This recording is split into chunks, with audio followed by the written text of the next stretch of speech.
can't fly when the world says anger down. No joy to the camera flashed, no smile to the camera asked. They love it when your demons hang around.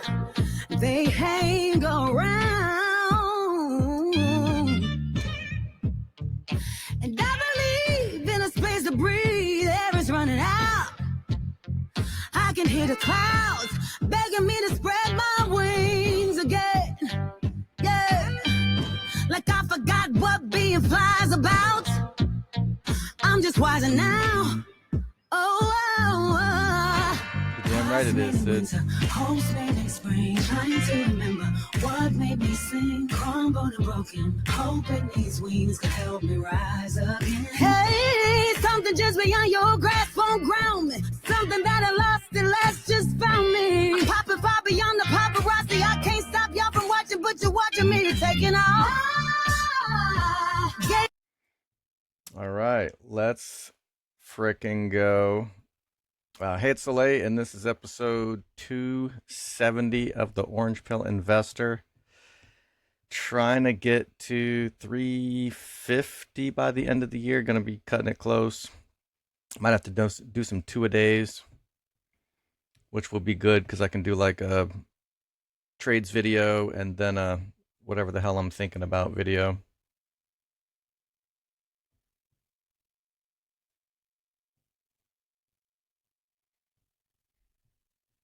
Thanks, man.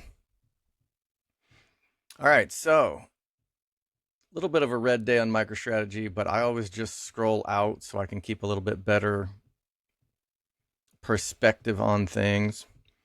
And the covered calls that I sold a couple days ago looks like those were well placed, but you never really know. Of course, MicroStrategy being 30% over all-time highs might not be the worst place to do it. So let's take a look. I've got 5 covered calls. I got 1,500 shares, and I went ahead and bought 5 leaps. So I could sell up to 20 covered calls. But right now, just kind of dipping a toe.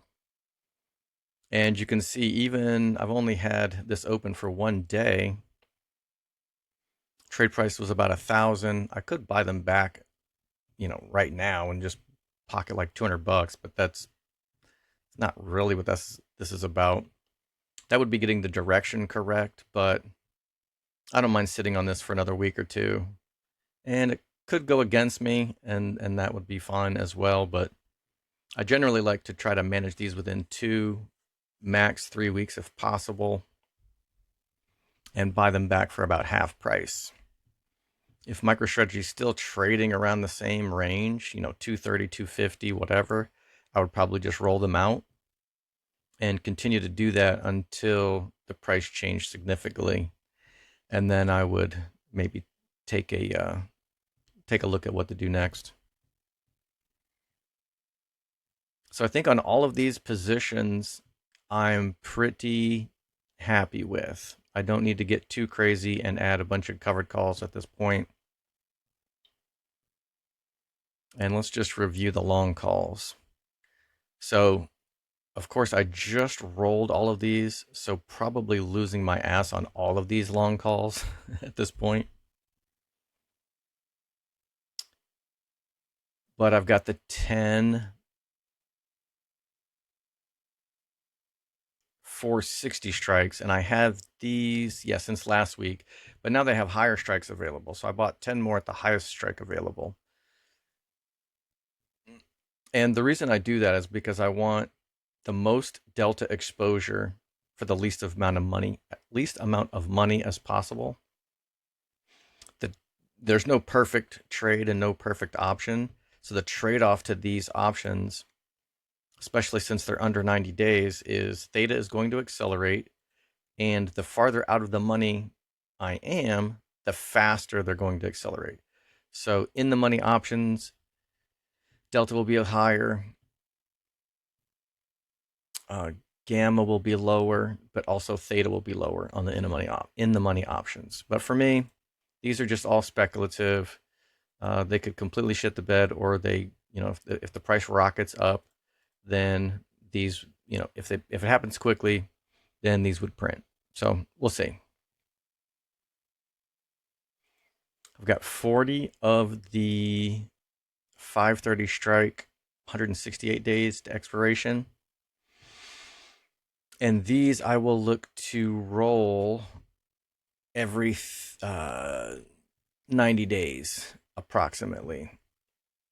And if the bull cycle continues through 2025, this will give me, if I roll in January for the Aprils, that would be rolling out to May, June, July. And then another 90 days, if I roll out to August, September, October, that would pretty much give me most of the 2025 coverage. So this is a little bit different. I'm kind of just planning to roll up and out, regardless if these are winners or losers. And I will continue to do that throughout 2025, unless we just get some crazy blow off top and an amazing price where I'm just like, okay, I have to cut bait and run. I don't necessarily know if I have that number in mind. But the other thing that I could even potentially do is, if these double in value, I could just sell half of them. And then at that point, the worst I could do is break even. So there's lots of different ways to play these. These are my 5 leaps. Here's the 20 out of the money leaps that I have. I went ahead and rolled these up to the highest strike available. I originally had did I have the 380s? They've just been, I don't know if the market makers are getting wise or getting nervous, but they're constantly adding new strikes. So I just see that as the beginning of a theme for all of 2025, is, kind of like these boomer analysts that just, every time the price moves on a stock, then they readjust their price targets. They're just chasing the price of the stock the whole time. They're doing no like actual analysis. And good on them. I don't even do valuations or price targets or any of that crap. So, but apparently they don't either, because they just go with whatever the current price is and keep it above it or below it, whatever their sentiment happens to be. But there's going to be a lot of that. So when MicroStrategy's at 3, they're going to have to bump these out of the money strikes up to 6. And then when the price goes to 4, we're going to have to go up to 7 or 8 or whatever. It's going to be funny to watch the market makers chase, just trying to keep up with how, finding some out of the money options. That's going to be funny.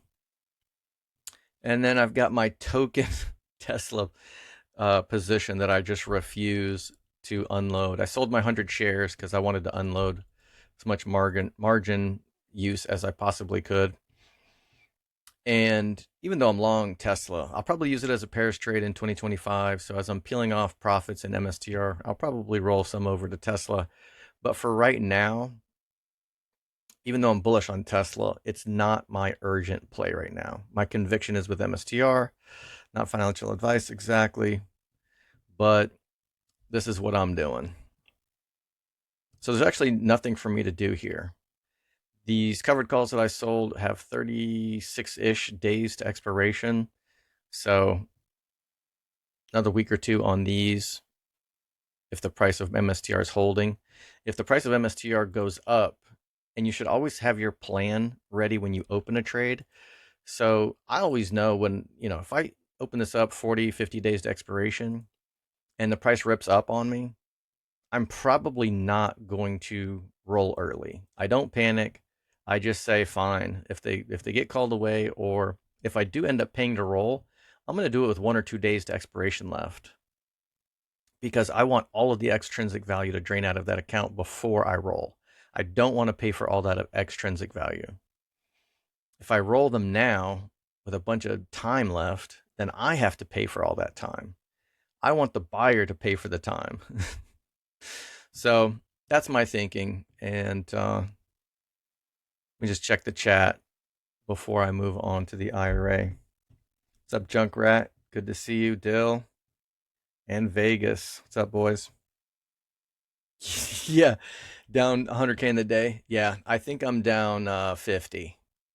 Yeah, I'm down about 50 today. Yeah, Bitcoin don't give a fuck, and neither do I.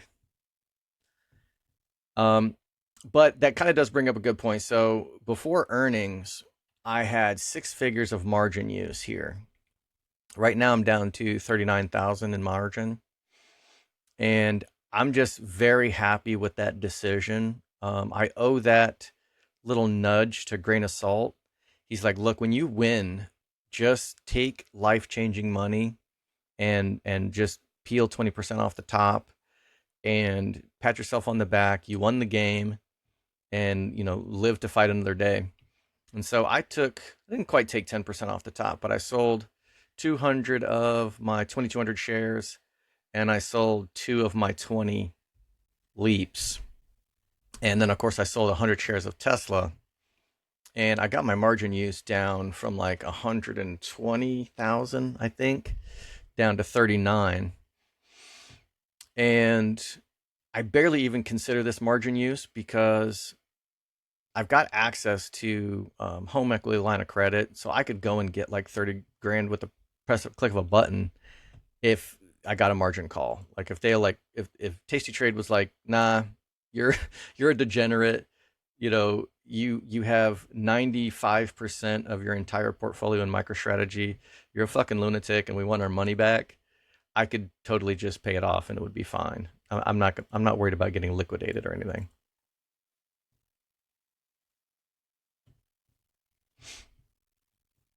So margin use is responsible margin use is absolutely necessary.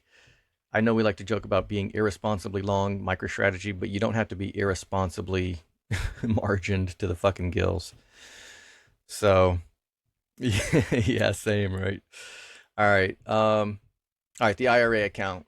Probably don't have to do anything here as well.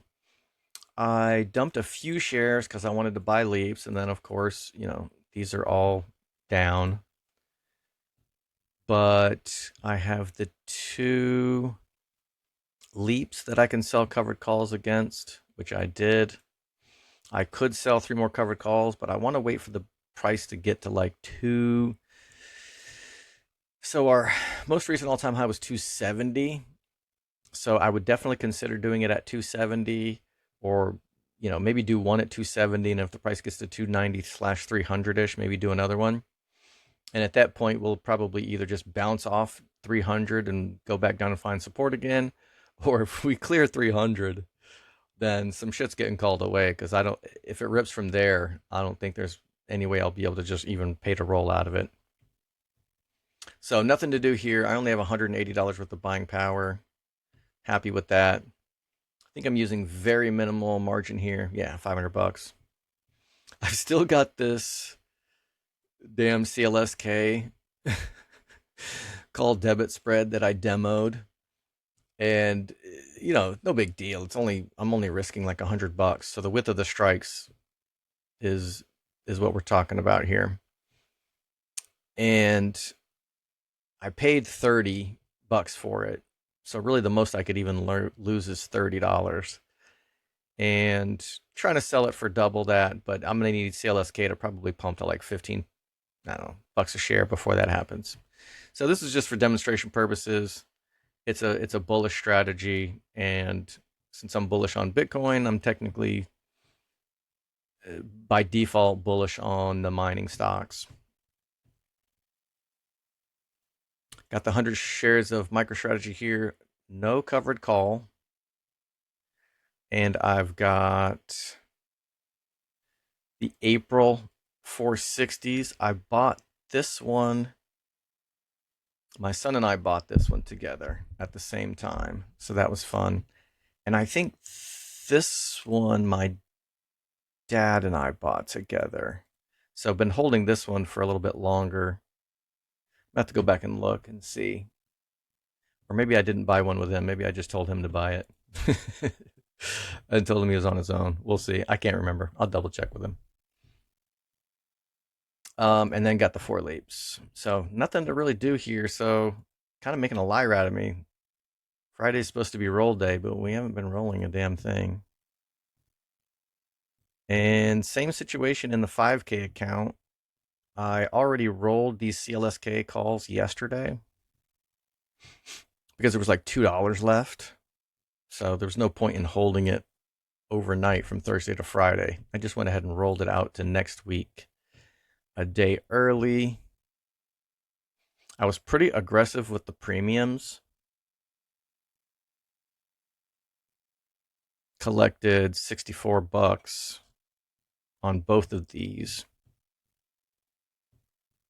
And CLSK, I was actually running both sides of the wheel at one point. I had 200 shares and I was selling at the money puts.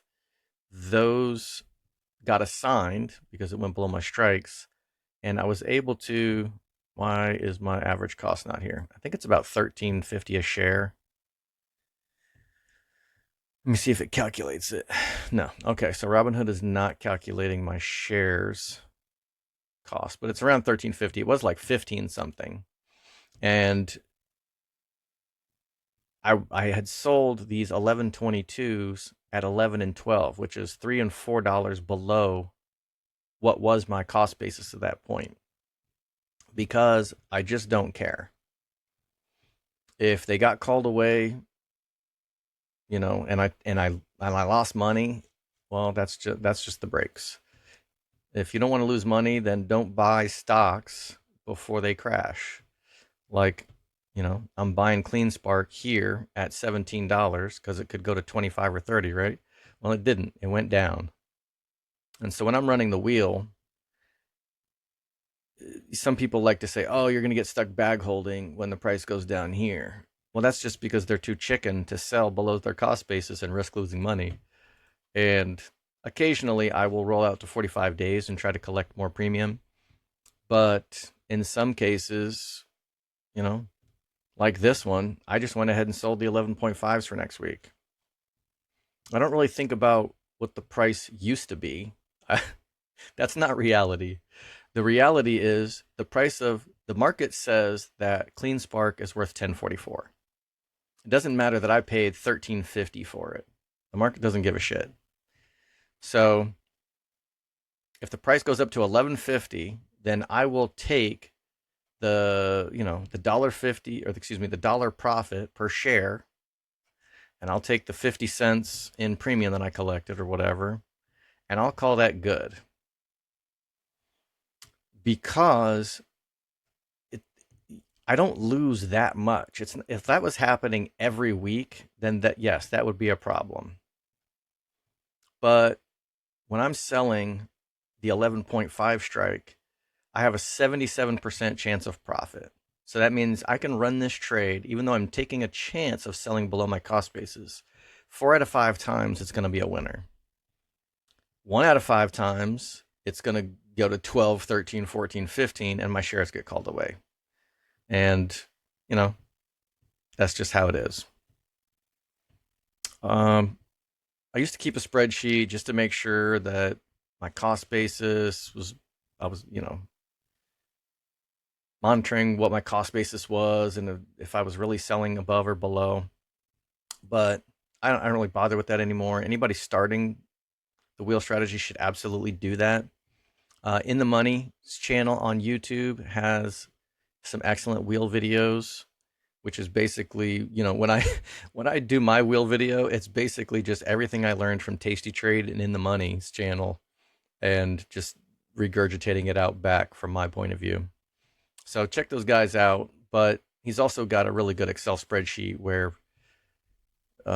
you can put in your, what you paid for something, what you got assigned, how much you got paid, and it'll calculate your cost basis for you. So those are pretty good tools. But in another sense, the only thing I really care about is that, over time, numbers should go up. So I started this 5K challenge with 5K back in March, and within a month, I lost 40% of the value. And if I just was bag holding here, maybe I would have made a little bit more money when the price recovered. But I just kept selling covered calls, collecting premium, lowering my cost basis. And, as long as the price does recover, as long as you don't buy stock that goes to zero, you probably end up okay. So recovered back to 5K. Okay, cool. Up to 8K. Oh shit, back down to 5K. But as long as this is like up and to the right, for the most part, I don't worry about a couple of losers here and there. So if these turn into losers and I lose $200, but my account's up double, it's fine. Just doesn't bother me.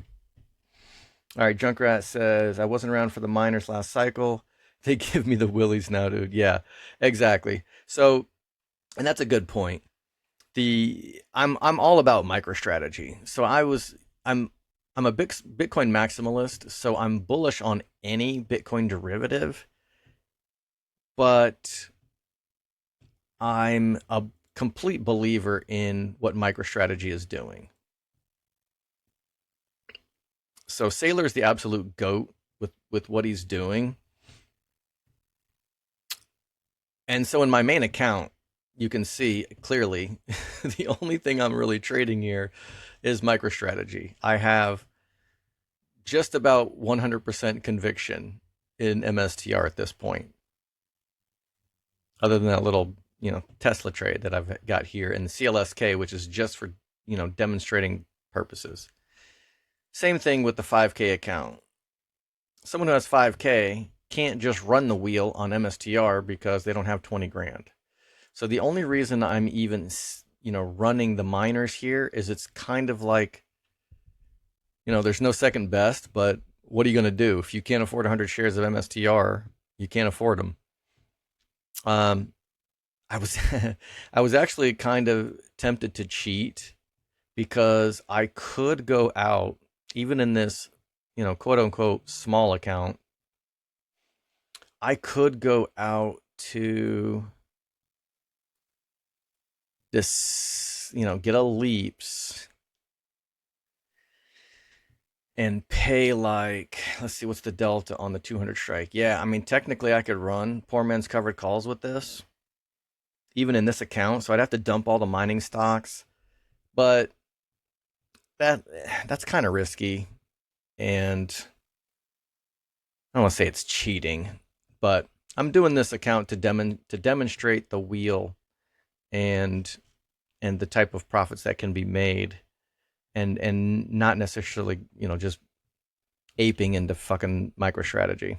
So it's kind of fun too, as well. Like I trade with my son as well. He's got 100 shares of CLSK and 100 of Riot. Like he can't afford. Actually, I did, I did put him onto one MSTR, a long call. I think it might have been this April one. Whatever he could afford. But yeah, it's fun. We log on and trade the mining stocks together. But I absolutely don't have any faith in them, and I don't check CLSK's financials. I don't read their earnings statements. I don't really care. I just assume more often than not, if they're affiliated with Bitcoin, they'll probably be all right. Yes, absolutely, Dill. I am psyched for when SMLR gets some options, and if I can replace some of these mining stocks with Semler, I will absolutely do it. Yeah, Chunkrat, your account's 100% MSTR. Yeah, man, it's it's an addiction at this point. So I guess Friday is not roll day. Apparently Friday is just look at your account and do nothing day. So let's see, mine is filling us in on True North thoughts. So, well, what do you mean by that? I'm only one member. Oh yeah, dude, it's insane to be in that room. And sometimes I forget I'm not just in the audience. Like I'm just listening to those guys talk about MNAV and all kinds of different crap, and I'm just like, this is freaking awesome. But it's something that we wanted to do early because the space is about to get real ass crowded. So MSTR is a crowded trade, but the the social media space, MSTRX community, and the Bitcoin community is about to get crowded as hell. And there's going to be a bunch of grifters joining and just attracted to the feeding frenzy when MSTR does some wild stuff. Once they get into the S&P 500, there's going to be a lot of noisy signal. And so we just kind of wanted to get ahead of that. And, we definitely disagree on some of our trading strategies, but we're disagreeing less and less because they're kind of converting me. I mean, you can clearly see the trend of my trading style. I only have 20% of potential calls covered, and and I'm just loading up on these long calls. That's like the opposite of option selling, philosophy. So they are definitely infecting my mind with their unlimited upside ways. All right, that's all I had. If anybody has any last minute comments or questions, throw them in there, and we'll talk about it for just a couple minutes. We will probably decrease the number of people on the call. If you divide 150 minutes by 10 people, like each person's only talking for like 15 minutes. So we might cut that in half, and then there will be less, people will get to talk more and basically spend less time sitting around listening. Might be some guests we bring in as well. So that'll be good stuff.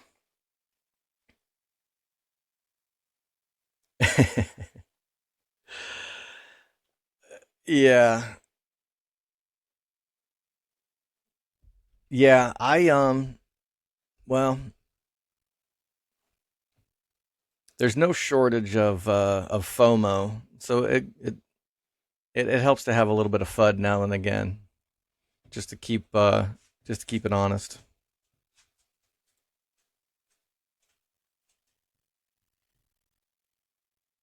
All right, let's wrap it up.